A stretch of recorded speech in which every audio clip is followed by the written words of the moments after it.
2025-এর মাধ্যমিক পরীক্ষা শেষ হয়েছে। এখন তোমরা যারা দশম শ্রেণীতে পড়ছো, তোমরা 2026-এ মাধ্যমিক পরীক্ষা দেবে। কিন্তু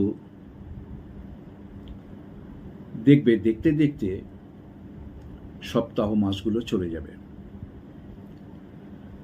তাই এই এক বছরের হয়তো একটু কম সময় আছে তোমাদের হাতে। এই সময়ের মধ্যে 7টি সাবজেক্টকে সঠিকভাবে আয়ত্ত করতে হলে, তাকে মস্তিষ্কে ধারণ করে রাখতে হলে এবং বুদ্ধি ও মেধা আর তোমার দক্ষতা দিয়ে তাকে প্রয়োগ করতে হলে কতগুলি শর্ত নিয়ম যা শিক্ষার্থীর জীবনে একান্ত প্রয়োজন, সেগুলোকে মেনে চলতে হবে। তোমরা জানো, আমরা সেই দিকগুলো ইঙ্গিত করব, পরামর্শ দেব, কারণ আমরা তোমাদের নিয়ে চলতে চলতে, তোমাদের সঙ্গে থাকতে থাকতে, তোমাদের মেরিট ডিমেরিটস এগুলো তো আমরা প্রত্যক্ষ করেছি। কারা ভালো ফলাফল করতে পারে, কারা একটু পিছিয়ে যায়, আমরা কিন্তু এই একটা বছরের মধ্যে বুঝে নিতে পারি। সেই অনুযায়ী কিছু পরামর্শ তোমাদের জন্য রাখব।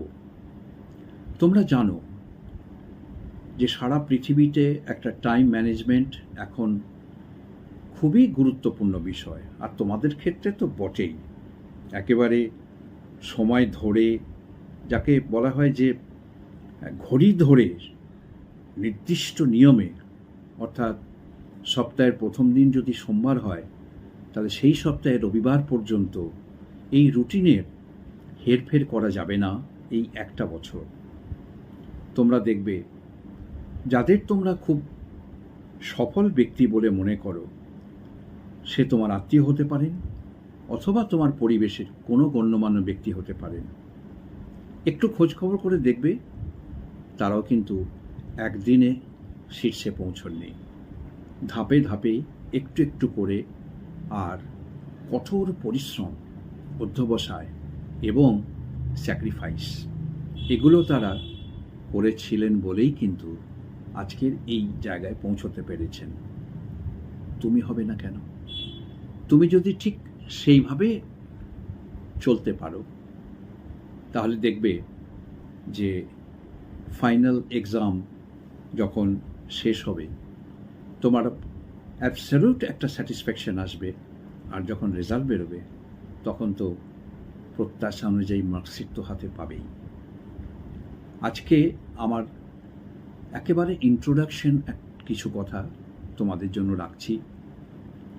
অবশ্যই হার্দিক আন্তরিক শুভেচ্ছা ভালোবাসা জানিয়ে তোমাদের প্রত্যেককে, এবং আমি মনে প্রাণে বিশ্বাস করি তোমাদের মধ্যে যে বিপুল সম্ভাবনা আছে প্রত্যেকের মধ্যে, শুধু একটু তাকে কাজে লাগাও। ঠিক কীভাবে? লজিক্যালি, সায়েন্টিফিক্যালি আর টাইম ম্যানেজমেন্ট করে। তোমার ডিভোশন, ডেডিকেশন, এগুলো কিন্তু এই মুহূর্তে অত্যন্ত কার্যকরী ভূমিকা নেবে, এটা তোমরা জানো। আমি জানি যে স্কুলে টাইম দিতে হয়, কেউ কেউ হয়তো অ্যাডিশনাল কোথাও পড়তেও যাও, সেখানে টাইম দিতে হয়, কিন্তু সব থেকে বড় কথা সেলফ স্টাডি, হোম স্টাডি, এর কোনো বিকল্প নেই।